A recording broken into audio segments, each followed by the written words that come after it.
Dito na naman tayo sa walang kasawa-sawang pangchichismis. I mean, walang kasawa-sawang pangsustok dito, no, sa inyong person on your mind. So, nandito na naman tayo sa favorite ng lahat, ang stocking time. So, yun nga mga babes, no? So, stock natin dito yung person on your mind. So, I hope makuha ko yung energies niya. So, pwede mo siyang isipin ngayon, no? Or pwede mong i-post tong video na to, no? Para maisip mo siya. Okay, ma-visualize mo yung kanyang face, no? And i-resume mo na lamang yung video pag tapos ka na. Okay, at yung iba naman na kayang gawin na i-visualize ang person on your mind ninyo habang ako ay dumadaldal at nagsha-shuffle, then magaling ka. You can also do that, no? And para naman dun sa walang special person on mind, no? Pero gustong ma-attract ang kanila ritong potential soulmate, then pwede rin kayo, mga babes, no, na mag-stock dito kasi maaaring makuha natin dito ang potential new love for you. So, let's go ahead and check these messages right here. By the way, hi sa ating mga new subscribers. Ako si Yan. Tuloy po kayo dito at sa ating mga returning tambayers. Thank you sa inyo walang sawang pagtambay syempre. At yun nga, wala tayong gender dito. Pakatandaan, babae, lalaki, LGBT, lahat welcome. Pwede rin pong i-switch yung mga roles dahil possible talaga magkapalit-palit.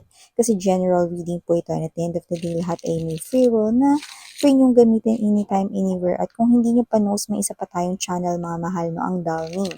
Ang link niyan ay nandun sa ating description box. So, if interesado, i-click lamang yung link na yan para mapunta kayo dun sa ating other channel. Basta just take only what resonates lamang. Thank you so much, Archangel Michael. Kasama ng ating mga angel guides. Thank you. Okay. Let's talk about this energy connecting sa inyo, guys, no, or co-connect dito sa inyo. Let us see.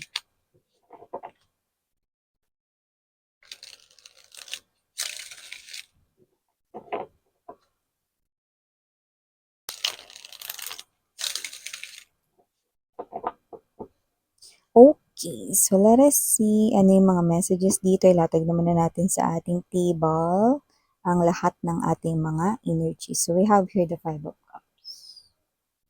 Nandito din po ang Four of Cups. We also have here this King of Cups. Andito rin po, guys, ang Wheel of Fortune. Present din po dito ang Ten of Coins. Nandito din po ang Hermit, Two of Swords, Six of Wands, Three of Wands, Knight of Cups, bottom of the deck, Temperance energy, okay, Five of Swords, and Empress. Ito na lamang kasi para hindi mag-reflect sa ating lamp. Okay. Mm-hmm. So, sa nakikita ko dito, no, mukhang ito ay lumang tao. Hindi po ito lumang tao na galing sa kuweba, taong tabon, no, or kung ano man dito, no. Pero nakita ko dito, mga babes, no, ang energy ng pagiging alipin yan, no. Kung sino man to, mga babes, no, hindi ko makategorize kung alin siya dun sa mga alipin, pero alipin pa din, no. Alipin sa gigilig, no, alipin na mamahay, no, so bala kayo dyan. Proud ba yung kasi kong teacher dito? Yan, no, sa akin, no. Yan, no. Shout out sa teacher ko nung ako ay elementary. So, yun nga mga babes, nakita ko dito na meron ditong energy connecting sa inyo at medyo nagkakaroon dito ng energy ng pag-struggle. Kaya ko binanggit yung alipin, no? Kasi una sa lahat, no, na-pick up natin yung word na yon literally. And with that alipin, nakita ko dito mga babes, no, na posibleng siya ito, no, na sunod-sunuran dito, no, sa pwedeng sitwasyon, pwede rin naman na third party na tao, no, sa nakikita natin dito because the presence of Two of Swords, okay, and the Four of Cups ay nandito, no. So, ibig sabihin, no, may mga chances na sunod-sunuran itong person na to, no, sa isa pang energy, no, third party, lalo na mga babes, no, kung sa inyong situation way back before ay may nag-interrupt, no, at may umistorbong third party, no, at malamang sa malamang, pinili niya yon, no. So, ngayon, mga babes, no, parang gusto niya ritong kantahin Yung kanta ng Shamrock 'no, yung "Ako'y alipin mo kahit hindi batid", yan 'no. So, nakita ko dito mga babes 'no, na parang mas gusto niya magpaalipin sa inyo 'no, pero dito literal na alipin at inaalipin siya rito, sunod-sunuran siya sa third party. Parang hindi niya magawa yung mga gusto niya 'no, kaya kung mahigpit kayo sa kanya noon, mas mahigpit yung third party sa kanya ngayon 'no, bawal talaga ng mga babes. So, bawal mo yang gawin, bawal ganito, ganyan, bla bla bla bla bla. Kahit naman hindi kailangan ipagbawal, pinagbabawalan siya. Ayan, no? So, nakikita ko dito that with this five cups of energy, four of cups right here, this person right here is someone, no, na parang gusto niya rito, na parang iatras or ibalik rito yung time, no, kung saan hindi pa siya nakapipili, no. So, may ganong klase ng energy. Kumbaga parang gusto niya bumalik dun sa oras, no, na pipili siya at talagang pag-iisipan niya, no, with the King of Cups energy, no, gusto kong mamili, no, base sa talagang ano, eh, yung talagang deserve kong ma-receive. So, nakita ko rito na kung sino man tong energy na to, no, mukhang eto siya na pwedeng nagmadali sa desisyon niya way back before, no, at ngayon ay pinagsisisihan niya na, no, kasi parang may sinasabi siya rito na parang kung bibigyan siya ng isa pang pagkakataon, hindi na daw siya dito magmamadaling magpili, no, or hindi siya magmamadaling pumili, no. Parang sinasabi niya rito na pag-iisipan kong mabuti at titimbangin ko kung sino ba talaga yung mahal ko. Kailangan maintindihan ko yung kaibahan ng pagmamahal sa gusto ko lang, trip ko lang, bet ko lang, no? Kasi malaki talaga ang kaibahan ng mga babes, no? Lalo na kapag kapasyunga-syunga, 'di ba? Tapos hindi maintindihan, no? Minsan ang akala pareho lang 'yon, no? Pero sa kabilang banda, kamukat-mukat, no, kapag tumatagal na, doon na nare-realize, no, yung kaibahan ng gusto ko lang pala siya, pero hindi ko pala siya mahal. Exactly. Gusto niya lang pala yon pero hindi niya naman pala talaga mahal. Kaya kung sino man tong energy na to, parang nagkakaroon dito ng stop motion, no? Like, walang paggalaw, pero gusto niya ritong kumilos, no? But with the Wheel of Fortune right here, pinipigilan siya rito ng third party, no?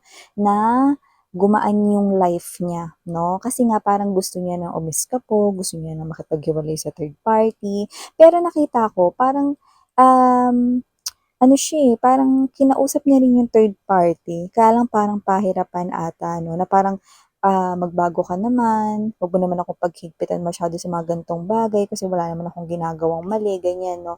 Pero yung third party, hindi siya rito pinakinggan. 'Di ba?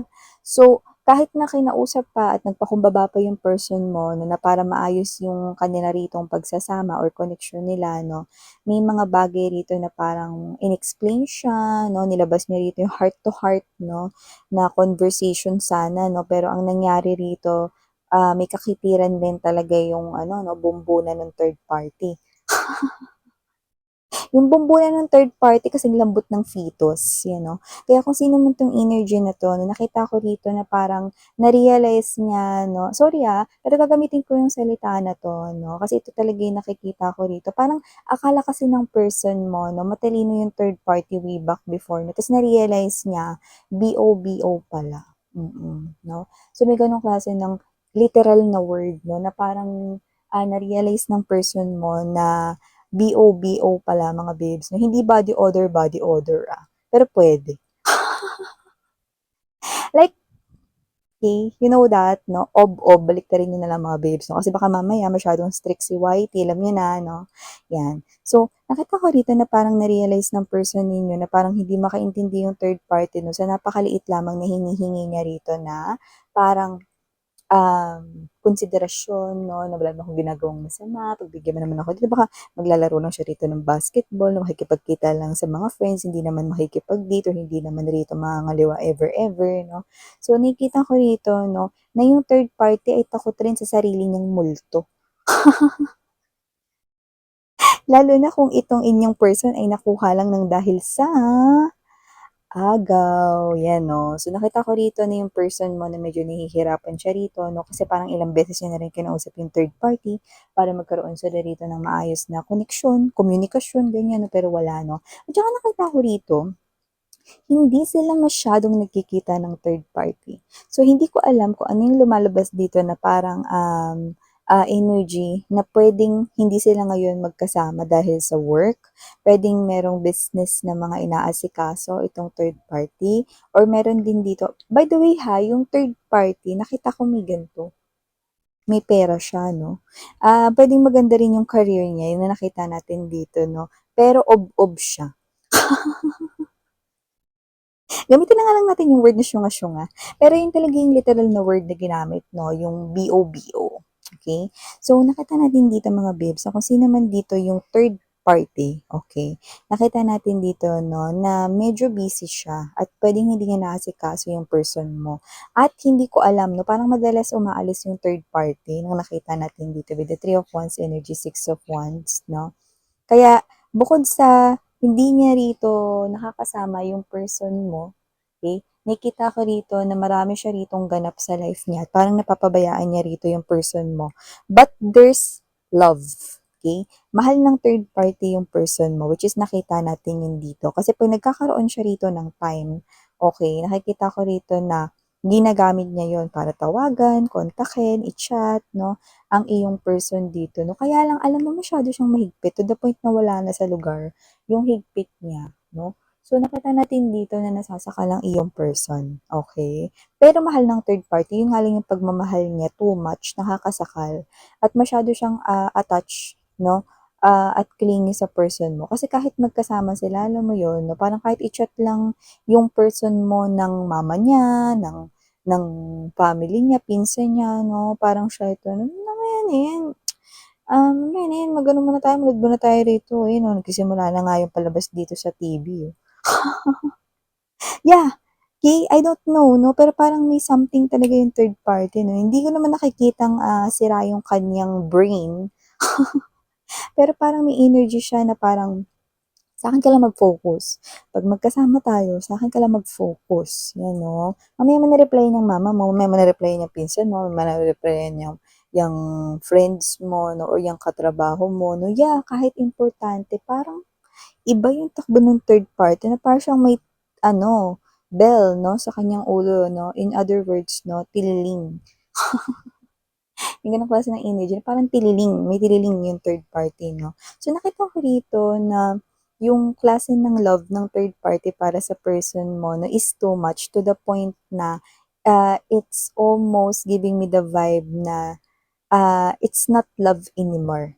It's more likely the third party is very obsessed with your person and very possessive with your person right here. So nakita ko dito mga babes, nahihirapan rito, no, na na makabalik 'no or kontakin man lang kayo 'no, dahil ang third party rito ang mismong harang 'no at hindi ko alam kung hindi man sila palaging magkasama ngayon, parang bantay sarado pa rin siya. 'Yun ang nakita ko dito with the Five of Swords energy 'no. Siguro nung past life ng third party kung hindi siya guard,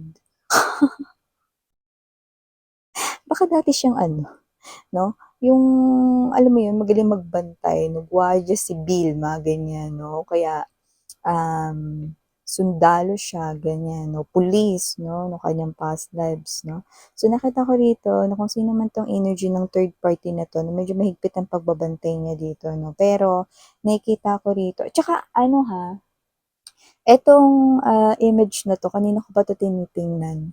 Posible mga babes 'no, na isa rin sa dahilan kung bakit hindi na makaalis ang person mo rito at hindi na makakaalis yung mangilan-ngilan sa kanila kasi meron na ritong preggy 'no, buntis na rito yung third party na nakita ko dito. Pero konti lang naman yun 'no, konti lang. Like let's say 'no, puwedeng, 5 lang 'no, sa mga energies na nahagip natin yung may gano'ng klase ng mensahe 'no. Pero halos lahat 'no, wala pang meron ditong buntis na LGBTQs of course welcome din kayo 'no. So nakita ko rito na itong third party is medyo magaling lang talaga magbantay 'no, at nakita natin dito that with the Ten of Coins energy 'no, nakita ko na parang ginagamit niya dito yung kanyang money 'no, para magstay yung person mo, no? Pero para siyang, alam mo yung person mo, parang sa bahay nila, kung nagsasama sila, no? Parang sa bahay nila may batas militar na kailangan siyang sundin, no? So in short, para itong hindi isang relationship, para itong klase mga babes, no, ng para siyang detainee, alam mo yun, no? Parang isang malaking kulungan yung bahay nila, no? At hindi siya pwedeng lumabas. Parang ganong klase ng energy, no? Pero, nakikita ko na may binabalak yung person mo rito with the Three of Wands energy. May pagpaplano. Okay? So, hindi ko nakitang lalayasin niya na yung third party rito. Okay? Pero nakikita ko na posibleng by the end of month, so I do not know if ito na yung buwan na yun, which is nakukuha natin na parang hindi pa. So, posibleng sa mga susunod pa na end of the month, posibleng magawa ito ng person mo. So, ano ba yun, Miss Yan? So, nakita ko dito na siya ito, napupuntahan kayo, sasaglitin kayo nito, no?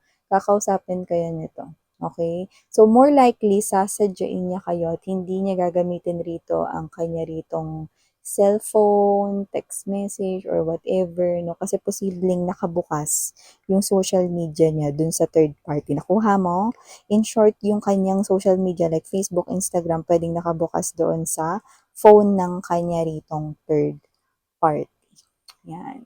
So, nakita ko rito nakakausapin ka ng person mo at hindi ko siya nakikita magsisinungaling, no? Pero nakikita ko siya rito mga babes na posible rito siya ritong humingi ng tulong sa'yo na lalo na kung meron ka pa daw natitirang pagmamahal sa kanya, baka pwede natulungan mo siya rito, no, na makabalik sa'yo. Nasa sa'yo kung tutulungan mo siya, no? Kung may pagmamahal ka pa daw sa kanya, itatanong niya yan sa'yo, mga babes, no? So, sa bandang huli, ikaw pa rin yung magdidesisyon, okay? Pero ito yung nakikita ko sa kanyang thoughts and next action. So, yeah, no? For the initials, I'm sorry mga babes, wala tayong makita ngayon. Pero mayroon tayong nakikita rito na nagsa-stand out na dalawang numbers. Yes, we have here number 4 and we also have here the number 3. Yan, no? So, 4 pala is the number of that family home. So, gusto niya na makabalik, no? Sa tunay na family at tunay na home, no? Kundi yun ay sa piling ninyo. And 3 is the number of balance, no? Gusto niya magkaroon rito ng balance yung life niya, which is imbalance talaga right now. Yes. So, yan yung mga messages right here for you, sweetheart. Thank you so much again. I'm Yuriana on me, Sarang Hiya, Love in Light. I